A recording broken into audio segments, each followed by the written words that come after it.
it's the last 30 minutes of Christmas Eve. I've just posted the Christmas Eve Tedium Unlimited, and the reason I did that was because it ended where I wanted it to end. But I wanted to tell this story, so I'll tell it as part of the Christmas one. There's a lot of controversy out there about whether or not you should do the Santa Claus thing, and we did do the Santa Claus thing, and we've been devious about it, but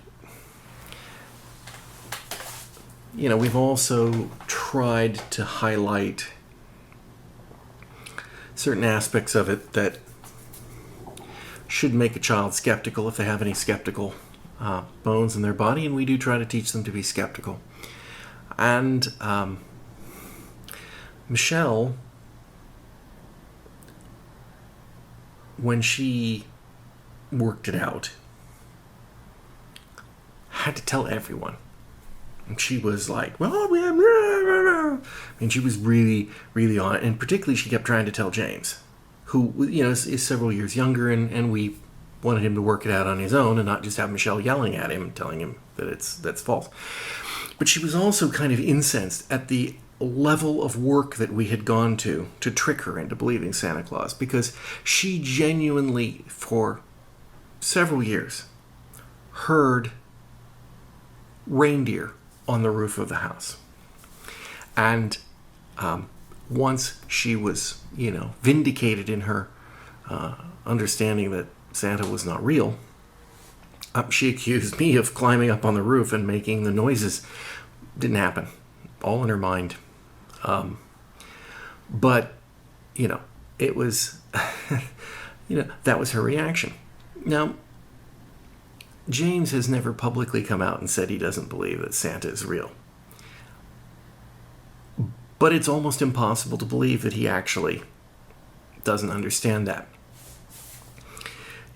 Confronted with things that, just should tell anyone, he continues to espouse the opinion that Santa is real.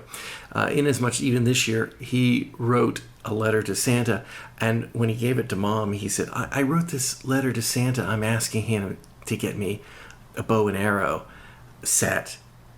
And I know it's expensive, so that's why I've asked Santa for it, so you and Dad won't have to spend a lot of money. Which raises my hairs on the back of my neck, because that's exactly the sort of sneaky old thing I would pull when I was a kid, because I was a sneaky kid. And yeah, he's my son. And that one was, I'm pretty positive. So we're not going to bring him any presents from Santa this year. This is the end of the line for him.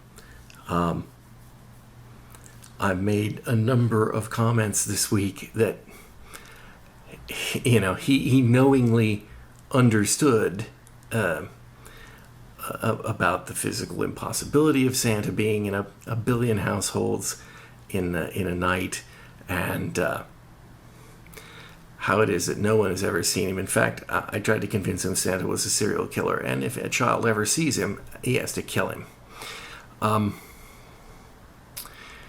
Just because Santa's one bad dude. Anyway, we didn't get him his bow and arrow set for a variety of reasons. That when I was a kid, when I wanted something, my dad had a very clear rule. He said, son, if you still want this next year, we'll talk about it. And he was right, because usually the toys that I wanted one year, I wasn't interested in the next. So he correctly identified that sort of flash in the pan nature of this, of marketing and Christmas and whatnot. So we'll see how it goes. We'll see how it goes tomorrow. But Santa is not coming to the Glover house tonight.